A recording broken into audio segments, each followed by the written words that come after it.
ஒரு அழகான குட்டி கதை. கதைனா பிடிக்கும் தானே எல்லாருக்கும். சரியா? ஒரு குட்டி பையன் இருந்தானா. சரியா? அவனுடைய உயரத்துக்கு தான் ஒரு மாமரம் இருந்துச்சு. அந்த மாமரத்தை அவன் பார்த்தான். சரியா? மாமரத்தை பார்த்த உடனே அந்த மாம்பழத்தை ஈஸியாக பறிச்சிருக்கலாம்ல. ஆனால் அவன் கை எட்டுற அளவுக்கு தான் அந்த மரம் இருக்குது. அந்த கையை வச்சு அந்த மரத்தில் பழத்தை பறிச்சிருக்கலாம் அவன். ஆனால் அவனுடைய தன்னம்பிக்கை என்ன செய்யலை, அந்த மரத்துலேருந்து பழத்தை பறிக்கணுங்கிற தன்னம்பிக்கையை கொடுக்கவே இல்லை. அப்போ அவன் என்ன பண்ணுறான், குதித்து ஜம்ப் பண்ணி பார்க்குறான், நான் எப்படியாவது இந்த பழத்தை பறிச்சாகணும் அப்படின்னு சொல்லிட்டு. இப்போ பாருங்கள், நல்ல மத்தியான வெயில் வேறு, அவனுக்கு ரொம்ப பசி எடுக்குது. இப்போ எங்கே போய் காட்டில் போய் யார்கிட்ட போய் உணவு தேடுறது? கண்டிப்பாக முடியாதுல்ல. அப்போ அவன் டிசைட் பண்ணுறான், நம்ம கண்டிப்பாக இன்றைக்கி இந்த மாம்பழத்தை சாப்பிட்டு தான் ஆகணும். அப்போ என்ன பண்ணலாம், சாப்பிட்லாம் இல்லையா? அவன் சாப்பிட்றதுக்காக அந்த மாம்பழத்தை தேடும் பொழுது கொஞ்சம் முயற்சி எடுக்கிறான், முடியலை. திடீர்னு அப்போ என்ன பண்ணுறாங்க, அந்த பக்கம் 2 வழிப்போக்கர்கள் வராங்க. பார்க்குறாங்க, என்னப்பா தம்பி ஏன் நின்றுட்டுருக்க? அண்ணா பசிக்குதாண்ணா, எனக்கு இந்த மாம்பழம் வேணும் அப்படிங்கிறான். சரிப்பா, நீ மரத்தில் ஏறு, உன்னால் பறிக்க முடியுங்கிறாங்க. அப்படி சொல்லிட்டு போயிட்டாங்க. இவன் ட்ரை பண்ணி ஏறுறான். சரிங்களா? ஏறும்போது எப்படியோ தத்தி ஏறிட்டான். இப்போ பழத்தை பறிக்கவும் வந்துட்டான். இப்போது கீழே இறங்கணும். காற்று பயங்கரமாக வீசுது.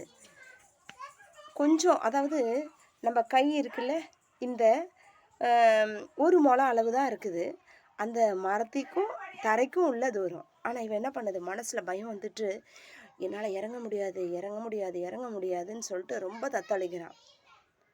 சரியா? இந்த கதையோட முடிவை நான் உங்ககிட்ட கேட்குறேன். நீங்களாம் சொல்லுங்கள், என்ன பண்ணுவீங்க இந்த மாதிரி ஒரு சுச்சுவேஷன் வந்தால்? இந்த தாத்தா என்ன பண்ணியிருப்பார்? சரியா? இந்த பையன் அழகாக கொஞ்சம் தான் தூரம் இருக்குது, ஆனால் இறங்காமல் தத்தளிச்சுக்கிட்டே இருக்கான். ஏன் தத்தளிச்சான்? நீங்களாக இருந்தால் என்ன பண்ணியிருப்பீங்க? யோசிச்சிட்டிங்களா? ஆன்சர் வந்துருச்சா? இன்னும் 1 or 2 minutes தேவையா? ஃபியூ செகண்ட்ஸ் டைம் தரவா?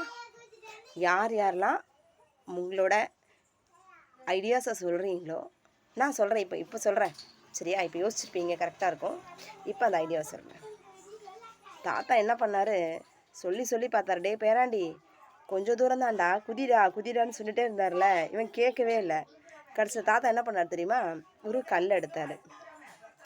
டேய், இந்த கல்லை விட்டு எரியறண்டா உன் மேலே அப்படின்னு சொல்லிட்டு என்ன பண்ணார், இந்த பையன் மேலே தூக்கி ஒரு கல்லை தூக்கி போடுறாரு. இவனுக்கு பயங்கர கோபம் ஆயிடுச்சு. 2வது முறை தாத்தா சொல்கிறாரு, டேய் இறங்கிட்டியா? இப்போ சொல்கிற, தாத்தா நான் உன்னை உதவி பண்ண சொன்னால் என்ன என் மேலே கல்லை தூக்கி போடுற? என் மேலே கல்லை போட்ட உன்னை அவ்வளோதான், உண்டு இல்லைன்னு பண்ணிவிடுவேன். சரியா? திரும்ப இன்னொரு முறை கல் போடாது அப்படிங்கிறான். தாத்தா என்ன பண்ணார், இப்போ திரும்பவும் இன்னொரு கல் எடுத்தார், அதையும் தூக்கி அவர் மேலே போட்டார்.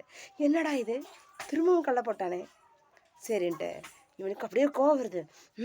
தாத்தா நீங்கள் என்ன தாத்தா திரும்பவும் கல்லை போடுறீங்க? திரும்பவும் என்ன பண்ணுறாரு தாத்தா, இறங்கிட்டியாடா? இல்லைன்னு சொன்னோன்னே, இரு இப்போ போடுறேன்ட்டு ஒரு கல் எடுத்து போடுறாரு. இவன் ஃபோர்ஸாக என்ன பண்ணான், மரத்துலேருந்து வேகமாக குதித்து வேகமாக தாத்தா கிட்ட ஓடி வந்தான். இப்போ சொல்லுங்கள், தாத்தா இவனுக்கு உதவி செஞ்சாரா இல்லையா? எத்தனை கை சொல்லுது ஆமான்னு? உண்மைக்கே தாத்தா உதவி தான் செஞ்சாருங்க. எப்படி தெரியுமா? அவனோட பயம், ஃபியர் அப்படிங்கிற விஷயத்த போக்கினார். நம்மள எத்தனை பேர் என்னால் முடியாது, இதெல்லாம் ரொம்ப கஷ்டம் அப்படின்னு நினச்சிட்டு அப்படியே டெப்ரெஸ்ட் ஆகி சோர்ந்து போய் உட்காந்துருக்குறோம்.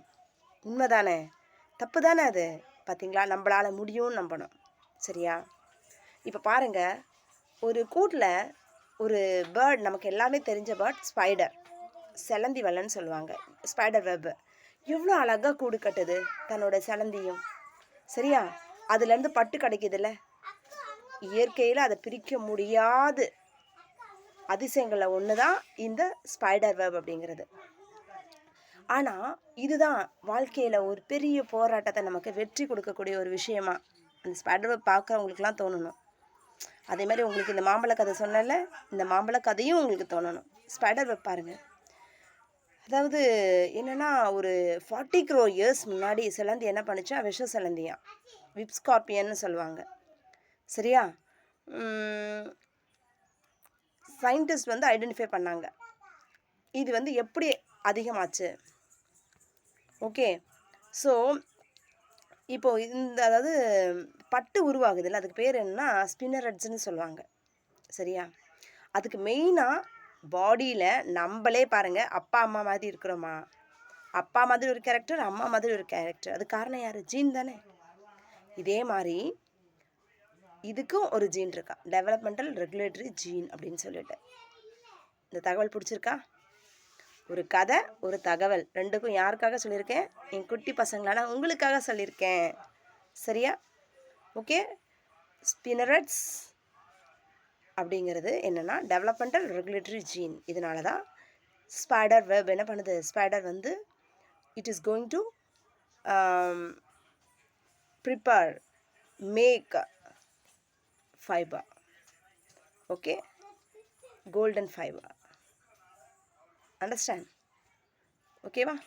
உங்களுக்கு இந்த கதையும் இந்த தகவல் பிடிச்சிருந்ததுன்னா like, share, comment and subscribe. Thank you.